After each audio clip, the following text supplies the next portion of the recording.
Le Premier ministre Abiy Ahmed a adressé ses meilleurs vœux à l'occasion de la Journée de l'Afrique.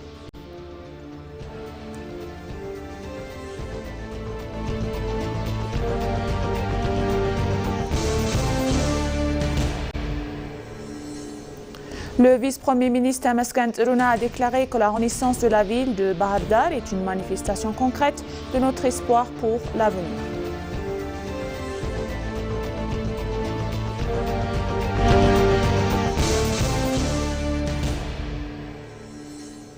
Bienvenue chers téléspectateurs, c'est moi Ida Gadamo avec le journal du mardi 26 mai 2026. Restez avec nous. Le Premier ministre Abiy Ahmed a adressé ses meilleurs vœux à l'occasion de la Journée de l'Afrique, appelant à une plus grande unité continentale et un engagement renouvelé en faveur d'un progrès fondé sur l'action. Dans un message publié sur ses réseaux sociaux, le Premier ministre Abiy Ahmed a déclaré en disant « Bonne Journée de l'Afrique à tous nos frères et sœurs africains ». Il est revenu sur le rassemblement historique qui s'est tenu il y a 63 ans à Addis Abeba où les dirigeants africains ont imaginé un continent libre et uni.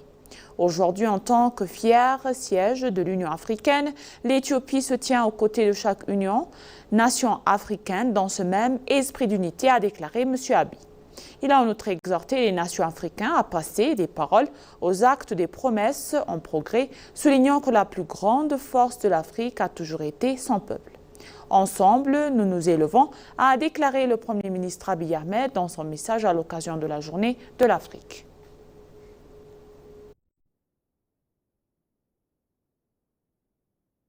Le vice-premier ministre M. Temesgen Tiruna a déclaré que la renaissance de la ville de Bahar Dar sur la voie de développement est une manifestation concrète de notre espoir pour l'avenir. Le vice-premier ministre Temesgen Tiruna est arrivé à Bahar Dar pour une visite de travail. Autrement, un joyau pour la beauté de la nature se mêle à la splendeur de l'histoire bordée par le lac Tana et la rivière Abay.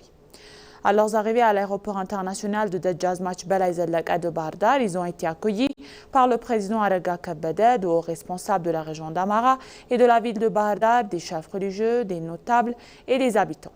J'exprime ma profonde gratitude pour l'accueil chaleureux que nous ont réservé dans une atmosphère empreinte d'amour et de respect, a déclaré le vice-premier ministre dans une publication sur sa page de réseau social.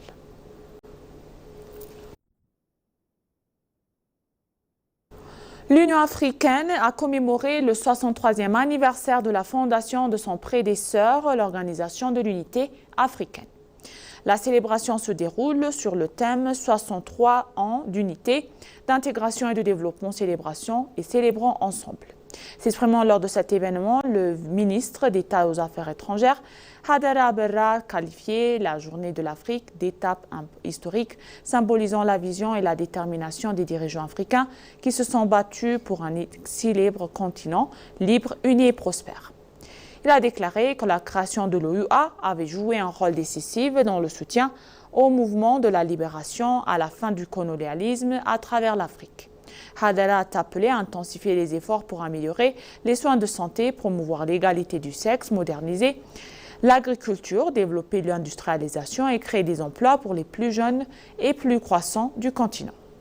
Il a en outre souligné que les abondantes ressources naturelles de l'Afrique, sa population jeune et ses progrès croissants dans le domaine des énergies renouvelables et de l'action climatique offraient d'immenses opportunités pour le développement durable et la transformation économique. S'adressant à l'Assemblée, le président de la Commission de l'Union africaine, Mohamed Ali Youssouf, a souligné l'influence croissante de l'Afrique sur la scène mondiale et s'est montré optimisme quant à l'avenir du continent.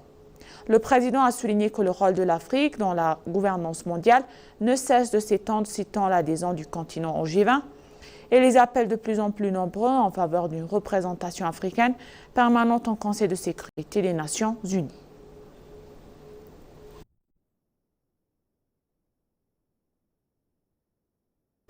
La Commission électorale nationale d'Éthiopie a informé hier les diplomates en poste à Addis Abeba et les représentants des organisations internationales des préparatifs en cours pour les 7e élections générales.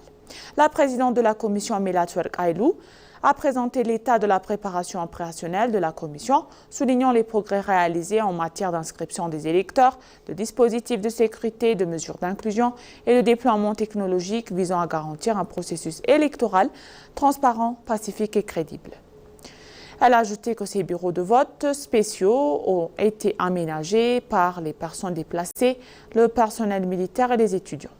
Selon la présidente, les bulletins de vote ont également été envoyés aux bureaux de vote à travers le pays. Melat Welk a par ailleurs indiqué que la Commission travaille en étroite collaboration avec les institutions et les parties prenantes concernées afin de garantir la transparence, la crédibilité et l'indépendance des élections tout en assurant une large participation citoyenne, notamment celle des femmes et des jeunes. Pour sa part, le ministre d'État aux Affaires étrangères, Berhanous Al-Gaye, a déclaré que les 7e élections générales constituaient une étape importante du processus démocratique éthiopien et contribuaient au renforcement des institutions démocratiques du pays. Lors de la séance de discussion, les représentants de divers pays et organisations internationales ont indiqué que la réunion d'information leur avait permis de mieux comprendre les préparatifs grande envergure entrepris pour garantir un processus électoral pacifique, inclusif et équitable.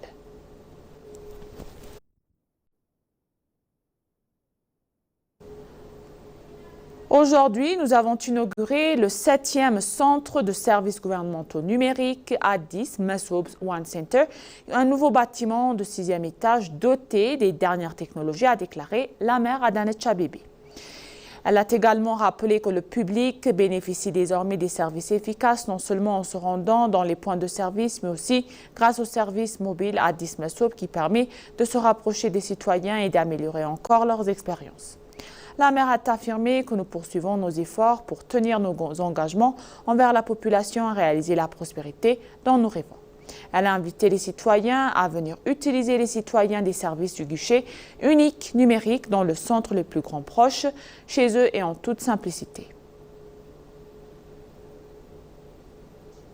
L'Éthiopie a officiellement lancé sa stratégie et plan de mise en œuvre pour la mobilité électronique 2025-2030, rafraîchissant une étape majeure vers l'accélération de l'adoption de la mobilité électrique et la construction d'un système de transport durable à l'échelle nationale. Lors de l'atelier de lancement, le ministre des Transports et de la Logistique, Alain Mousseme, a déclaré que cette stratégie vise à créer un écosystème de transport moderne et non pas seulement à introduire des véhicules électriques. Il a affirmé que l'histoire s'efforce de réduire sa dépendance aux énergies fossiles importées et renforcer sa sécurité énergétique nationale, d'améliorer la santé publique urbaine et de promouvoir des villes plus propres en exploitant des ressources en énergie renouvelable, notamment l'hydroélectricité. Il a souligné l'importance d'une collaboration étroite entre les institutions gouvernementales, les partenaires du développement, des institutions financières, les fournisseurs d'énergie, les administrations municipales, le secteur privé, le monde universitaire et la société civile. Le ministère de la Santé a affirmé à l'Éthiopie avait considérablement accru sa production locale de médicaments, de vaccins et de matériel médical. Selon le ministère, les fournisseurs nationaux couvrent désormais plus de 44% des achats nationaux. Dans une interview exclusive accordée avec l'ENA, le ministre d'État de la Santé, le Dr Dereja Dougouma, a déclaré que le pays avait réalisé des progrès notables dans le renforcement de son système de santé, notamment grâce à l'expansion des capacités de production locale pour les fournitures sanitaires essentielles. Selon le ministre d'État, les progrès se sont accélérés au cours des 5 dernières années grâce à un engagement fort du gouvernement et à un soutien cible en faveur du secteur de la santé. Il a attribué cette amélioration à un engagement politique soutenu et aux mesures initiatives accordées aux fabricants. Le ministre d'État a souligné le rôle du parc industriel de Kilinto créé pour soutenir les fabricants pharmaceutiques et médicaux nationaux.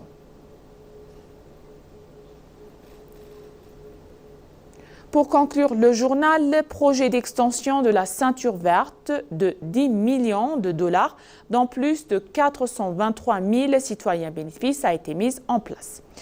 Le projet vise à étendre les meilleures pratiques de la ceinture verte éthiopienne à différentes régions, améliorant ainsi le bien-être des citoyens et leur résilience face au changement climatique. Ce projet quinquennal se concentrera sur les zones vulnérables aux effets des changements climatiques et sera principalement mis en œuvre dans des 6 districts dans des régions d'Oromia, d'Amara et d'Éthiopie centrale.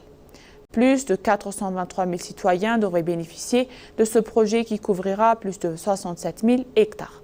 Son rôle objectif d'un montant de 10 millions de dollars est d'accroître la résilience des petits exploitants agricoles face aux effets des changements climatiques. Selon Kabbada Imam, le directeur général des forêts d'Éthiopie, ce projet contribuera significativement à améliorer le bien-être économique des citoyens, à créer un environnement résilient face au climat et à mener des activités de développement durable grâce à l'application des meilleures pratiques de la ceinture verte.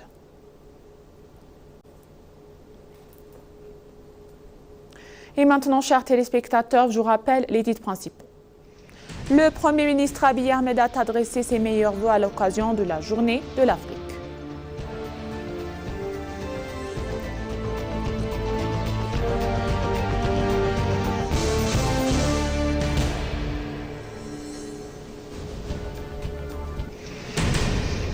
Le vice-premier ministre Tamaskan Tsiruna a déclaré que la renaissance de la ville de Bahar Dar est une manifestation concentrée de notre espoir pour l'avenir.